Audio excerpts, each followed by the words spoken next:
This show was recorded in Naarm, Melbourne, Australia, where the traditional custodians include the Wurundjeri people of the Kulin Nation, and we pay our respects to elders past, present, and emerging. I'm Trip Collins, and this is Book Science, the podcast that explores how the best science books are written and why they matter.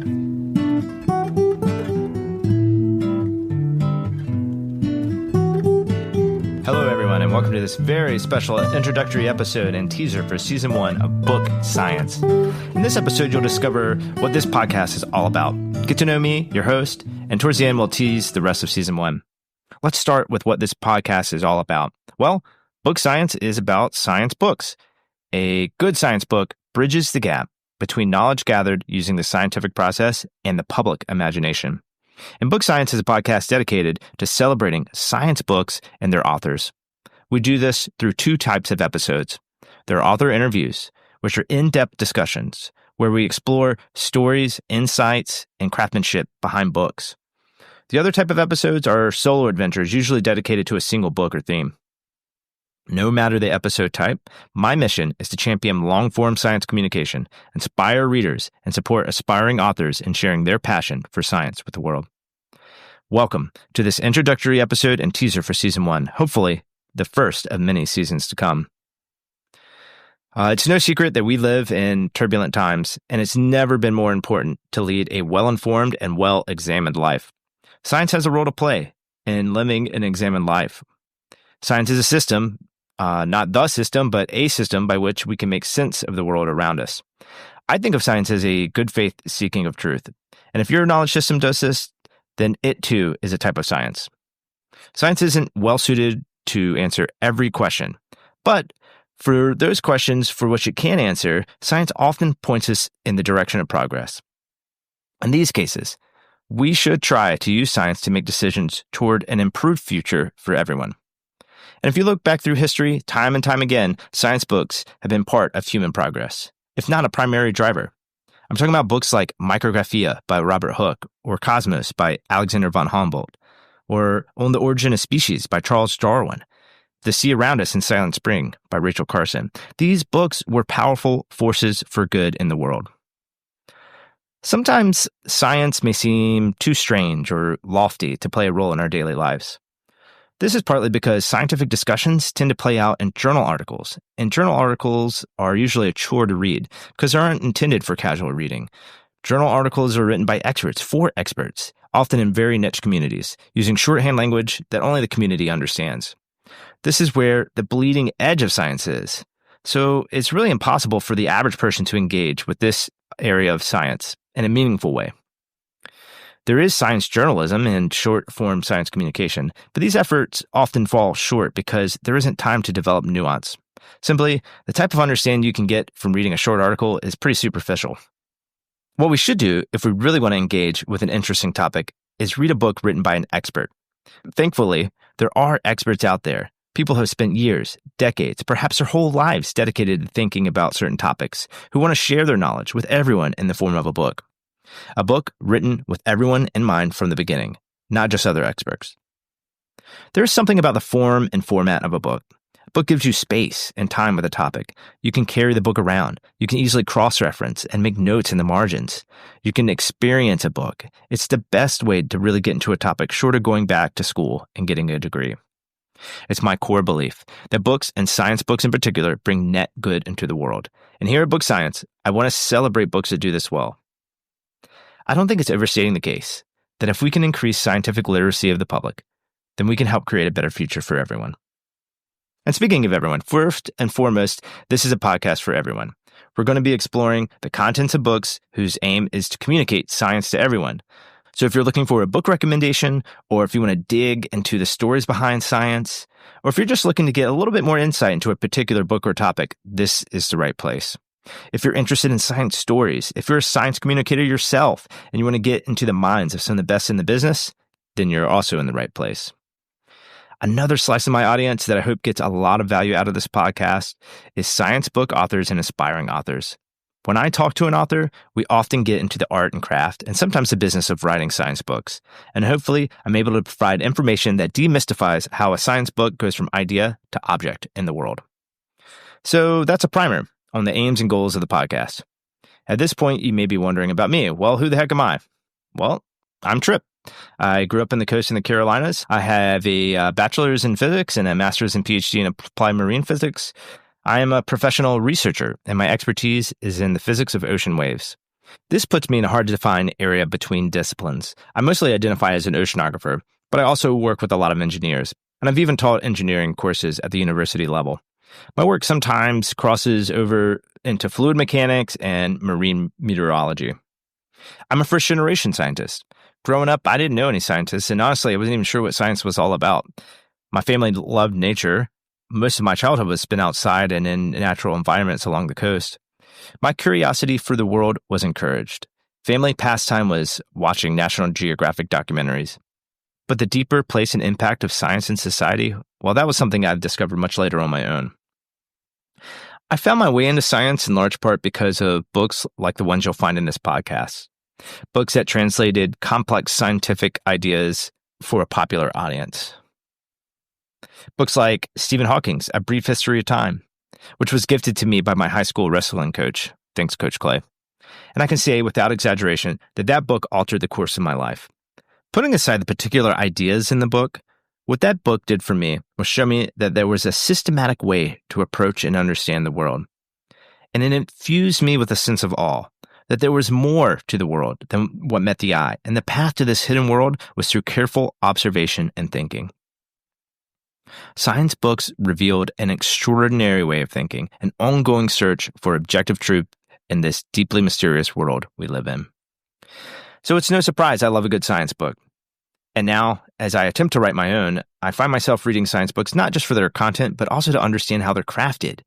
What makes a science book compelling? How does the author take complex topics and make them clear, accurate, and engaging? How do they balance technical detail with storytelling? So, Book Science is my attempt to answer these questions and share my findings with you. In solo episodes, we'll dive into science books I've loved, we'll break them down, and examine what makes them shine. Likewise, in author interviews, we'll be exploring their journey from idea to published book. We'll dig into the content of the book, but also try to get a peek behind the scenes of what goes into writing a science book. In this inaugural season, we'll cover a number of remarkable books.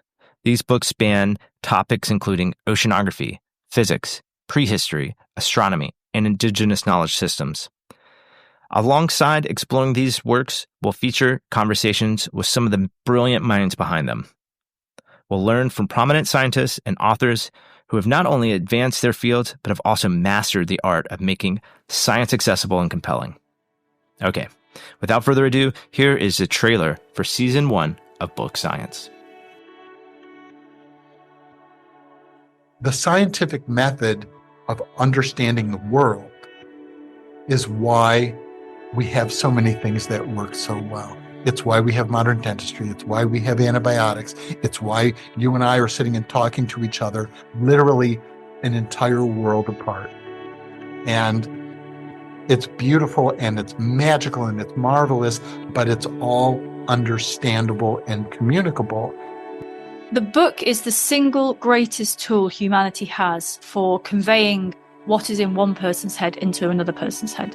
But if you want creativity and new ideas, you have to link information that hasn't been linked before. To link them all together with enough depth that the reader is confident that it's robust, but also simple enough that they don't get bored out of their minds with detail, that's where the challenge is. And I don't think you can do that in less than a book. Listen to yourself, listen to your heart rate, wait for your, the hair on your arms to stand up. Actively hope for your mind to be blown. And when something blows your mind, just stop and be there for that moment. So much change happening in the ocean, and yet maybe a lot of people don't know about that change. And so we went directly to the source of people who could sort of be that voice for the ocean. And I think we really did see it as a conduit for their stories more than our stories. And ultimately, I think Eric and I really wanted people to feel connected to the ocean, and that human connection to the ocean, goes back millennia, and that maybe if we got in touch with that connection, that we'd be willing to act on it a little bit. There is more than one way to look at the ocean, and in science we take that for granted. We zoom out, we zoom in, we look at it from different places, we look at it through ecology and through chemistry and through physics. But of course there are also different humans and different human perspectives on it.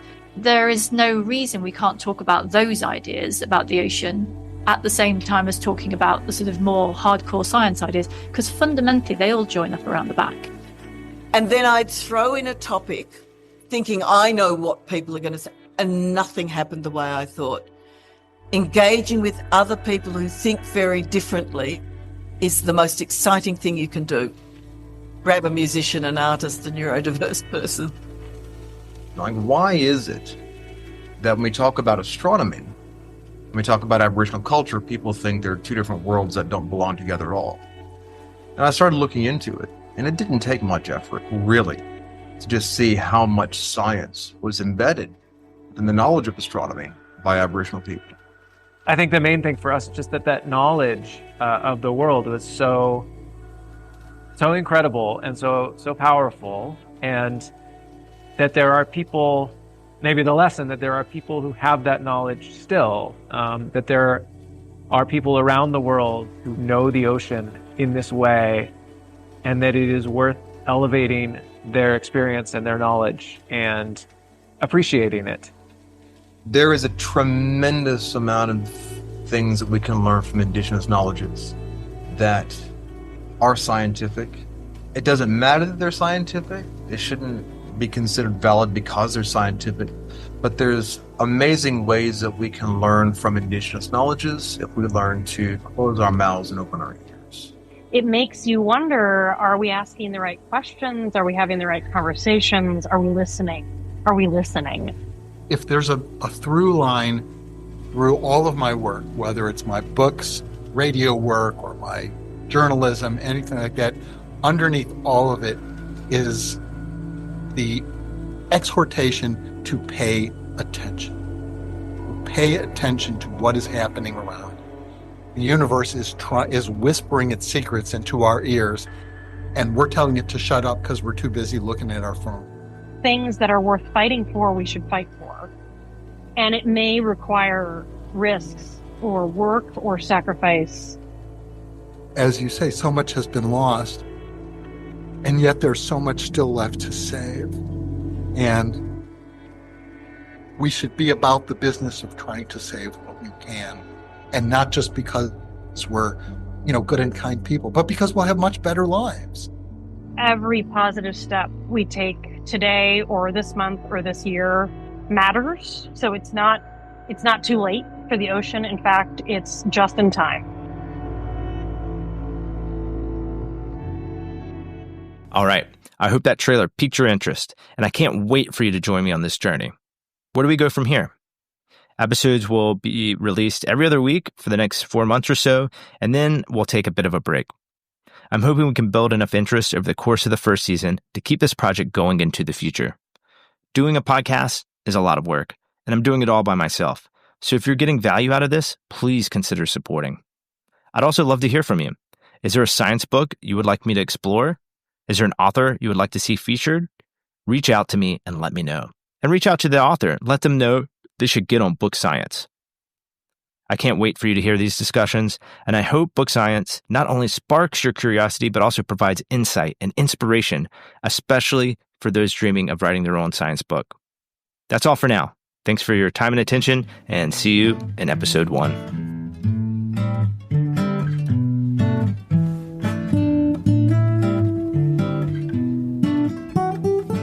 Hey, Trip here. Thanks so much for tuning in. If you enjoyed the show, there are a few ways you can help us keep the conversation going. First, be sure to subscribe, rate, and review the podcast. It really helps us connect with more listeners. If you can, also share the episodes with friends and family on social media. We also have a Patreon, so if you have the means, please consider supporting us directly. Patreon supporters get access to the Book Science community and bonus content only available for supporters. The Patreon is also a great place to get in touch, and we'd love to hear from you. So what books would you like to hear us cover next? Remember, you can find show notes and all things Book Science, as well as everything else I'm working on at tripcollins.com. Thanks for listening. I am Trip Collins, and this has been Book Science, your invitation to think deeply, stay curious, get off the scroll, and get out into the world. Take care.